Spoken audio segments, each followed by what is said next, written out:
بسم اللہ الرحمن الرحیم الحمدللہ رب العالمین والصلاة والسلام علی نبینا محمد وعلی آلہ وصحبہ اجمعین ومن تبعہم بإحسان الی یوم الدین، اما بعد۔ معزز دینی بھائیوں، بزرگوں اور اسلامی ماؤں بہنوں، کبھی آپ نے ٹھہر کر اس اضطراب، بے چینی اور بے یقینی کی کیفیت پر غور کیا ہے جو آج ہمارے معاشرے پر محیط ہے؟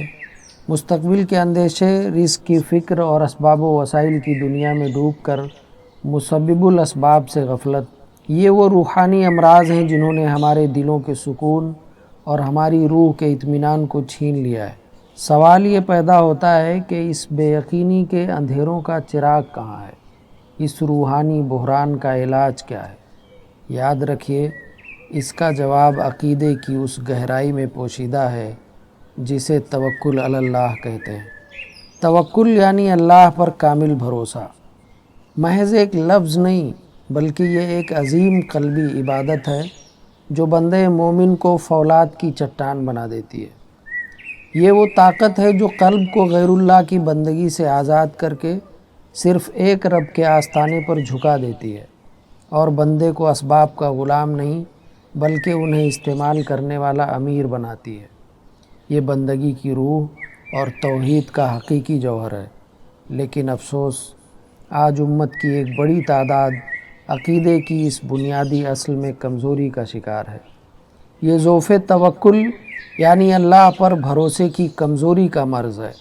انسان اسباب کی دنیا میں اس قدر کھو چکا ہے کہ اس کی نگاہیں مسبب الاسباب سے ہٹ گئی ہیں، اس کی امیدیں فانی انسانوں سے، اس کی توقعات مادی وسائل سے، اور اس کا بھروسہ اپنی تدبیروں پر ہو کر رہ گیا ہے، اور وہ بھول گیا ہے کہ کائنات کا ہر ذرہ، ہر نفع اور ہر نقصان صرف ایک اللہ وحدہ لا شریک کے حکم کا پابند ہے۔ یہی ضعف توکل وہ مخفی مرض اور وہ شرک خفی ہے جو بظاہر نظر نہیں آتا، لیکن یہ ہمارے ایمان کے کمال کو داغدار کر رہا ہے اور اسے شرک اکبر کی دہلیز تک پہنچا سکتا ہے۔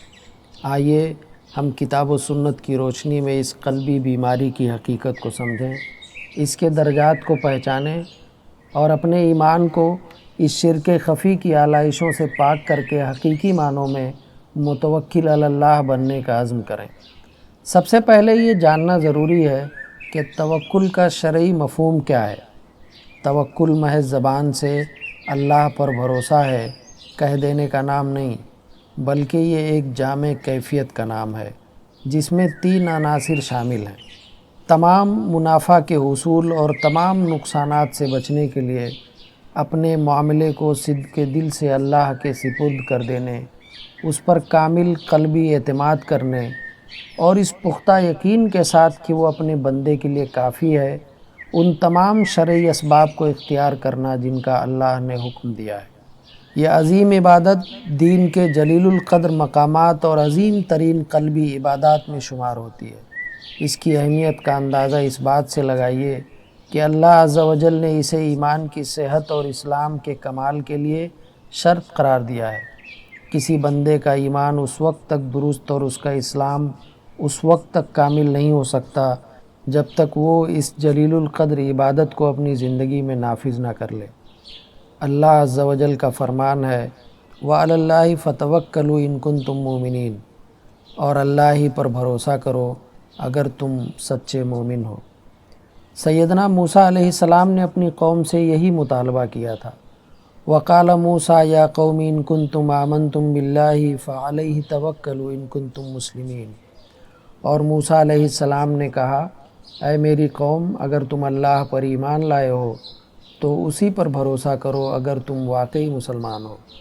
ان آیات سے واضح ہوتا ہے کہ توکل ایمان کا لازمہ اور اسلام کی بنیادی شرط ہے۔ اس کے بغیر نہ ایمان کی صحت کا دعویٰ کیا جا سکتا ہے اور نہ اسلام کے کمال کا۔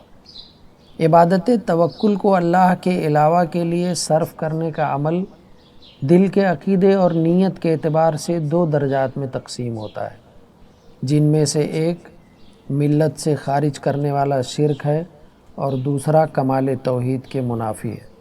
پہلا درجہ شرک اکبر ہے، یہاں اس سے مراد یہ ہے کہ بندہ ان معاملات میں غیر اللہ پر توکل کرے جن پر اللہ وحدہ لا شریک کے سوا کوئی قدرت نہیں رکھتا، جیسے وہ لوگ جو اپنی حاجات مثلا رزق کے حصول، اولاد کے طلب کرنے، دشمنوں پر فتح پانے یا گناہوں کی مغفرت اور جہنم سے نجات کے لیے فوت شدگان یا غائب اولیاء پر توکل اور بھروسہ کرتے ہیں۔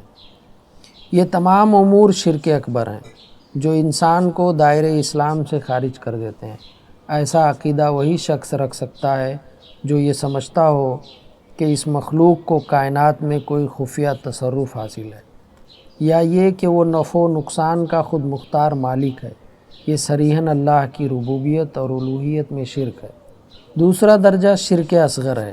یہاں اس سے مراد یہ ہے کہ کسی زندہ اور حاضر مخلوق پر ان معاملات میں توکل کیا جائے جن پر وہ ظاہری اسباب کے طور پر قدرت رکھتی ہے، لیکن اس اعتماد کے ساتھ کہ دل اصل مسبب یعنی اللہ عز و جل سے غافل ہو جائے۔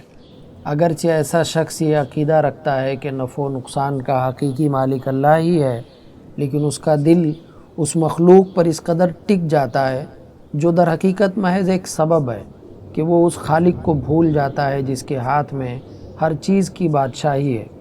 یہ شرک خفی ہے، کیونکہ اس کا تعلق دل کی پوشیدہ کیفیت سے ہے اور یہ بندے پر اس طرح وارد ہوتا ہے کہ اسے احساس تک نہیں ہوتا۔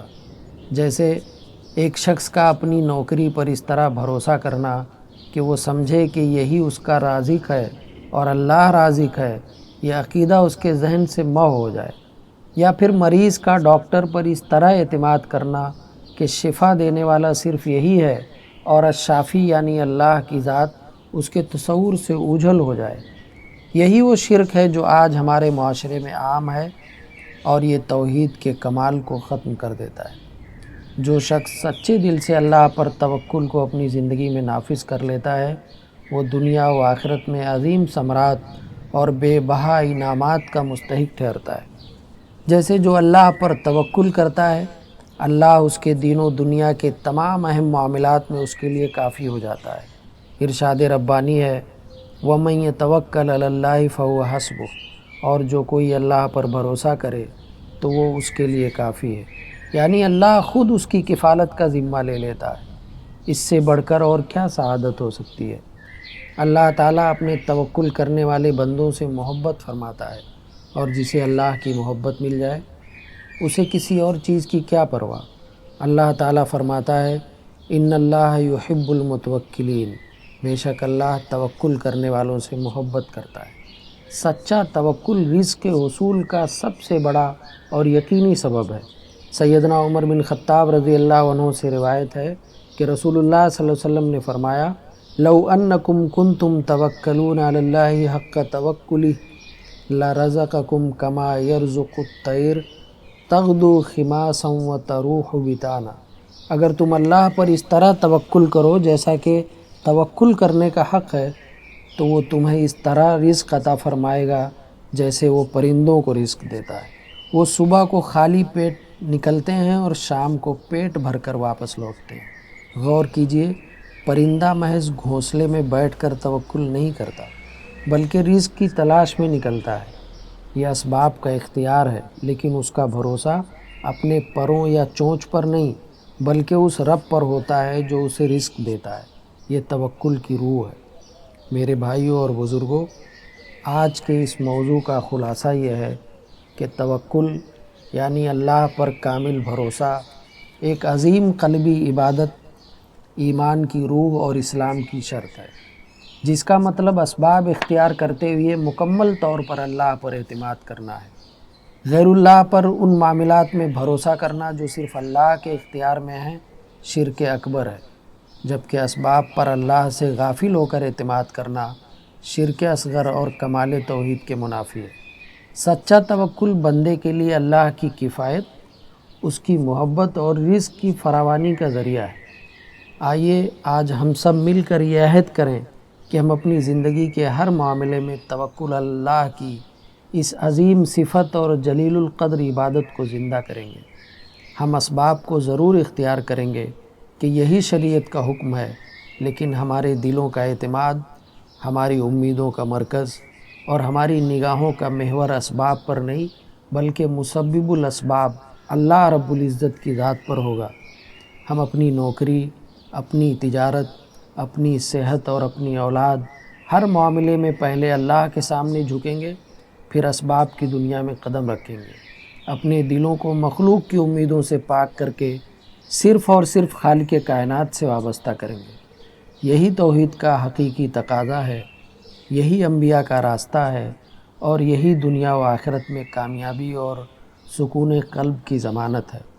اللہ تعالی ہمیں اس عظیم عبادت کو کما حقہ بجا لانے کی توفیق عطا فرمائے اور ہمارا شمار اپنے متوکل بندوں میں فرمائے، آمین۔ وصلی اللہ علی نبینا محمد وعلی آلہ وصحبہ اجمعین۔